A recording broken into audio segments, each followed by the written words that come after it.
27 तारखेची ती बैठक वादळी ठरली आहे। 27 तारखेच्या त्या बैठकीमुळे अजितदादांना उशीर झाला आणि त्यामुळे दादांना विमानानं जावं लागलं आणि त्यामुळे आज दादा आपल्यात नाहीत असा आरोप रोहित पवारांनी केलाय। ती फाईल, नेत्याचा फोन आणि आता दादांच्या राष्ट्रवादीचे राजकीय रणनीतिकार नरेश अरोरा यांच्याकडे देखील रोहित पवारांनी संशयाचं बोट केलंय। नरेश अरोरा यांच्यावरून देखील 27 तारखेच्या बैठकीमध्ये वाद झाल्याचं रोहित पवार म्हणतायत। प्रदेशाध्यक्ष सुनील तटकरे सुद्धा तिथेच होते असा सनसनाटी खुलासा रोहित पवारांनी आज केला। नरेश अरोरा यांच्या कामावर दादा नाराज होते।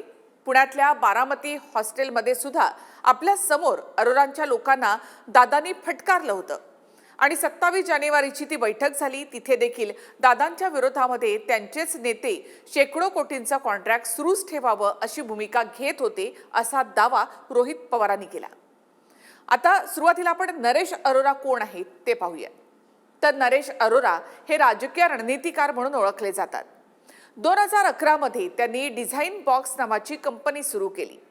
विविध राजकीय पक्ष आणि नेत्यांसाठी त्यांनी मीडिया स्ट्रॅटेजी आणि निवडणूक मोहिमा हाताळण्यामध्ये सुरुवात केली। 2024 मध्ये अरोरा अजितदादांच्या राष्ट्रवादीशी जोडले गेले। अजितदादांच्या पक्षाचं गुलाबी ब्रँडिंग आणि सोशल मीडिया कॅम्पेन प्रचाराची रणनीती त्यांच्या कंपनीनं हाताळली होती। हे कॉन्ट्रॅक्ट शेकडो कोटींमध्ये होतं असा दावा रोहित पवारांचा आहे। काही महिन्यांपूर्वीच अरोरा यांनी विमानं देखील विकत घेतल्याचं रोहित पवार म्हणतात।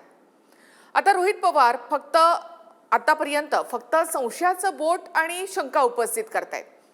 मग त्यांनी आतापर्यंत ते पटेल, तटकरे यांच्याकडे आणि आता अरोरा यांच्यावर देखील त्यांनी बोट केले। मात्र या ठिकाणी त्यांनी थेट आरोप केले नाही, त्यांनी फक्त शंका उपस्थित केलेल्या आहेत। आता नुसतं शंका उपस्थित करून होणार काय? शंका उपस्थित केल्यामुळे फक्त संभ्रम निर्माण होतो, त्यावर आउटपुट असं काही निघत नाही। त्यामुळे रोहित पवारांना पुढच्या काळामध्ये यावर एकतर थेट आरोप करावे लागतील, या संदर्भात काहीतरी पुरावे द्यावे लागतील, काहीतरी कॉन्क्रीट त्यांना समोर आणावं लागणार आहे। एक एक कडी आता या ठिकाणी उलगडत चाललेली आहे। रोहित पवार वेगवेगळे दावे करतायत। संशयाची सुई एकीकडे वळताना या ठिकाणी आपल्याला पाहायला मिळत आहे। पुढच्या काळामध्ये बघूयात रोहित पवार आणखी काय बोलतायत।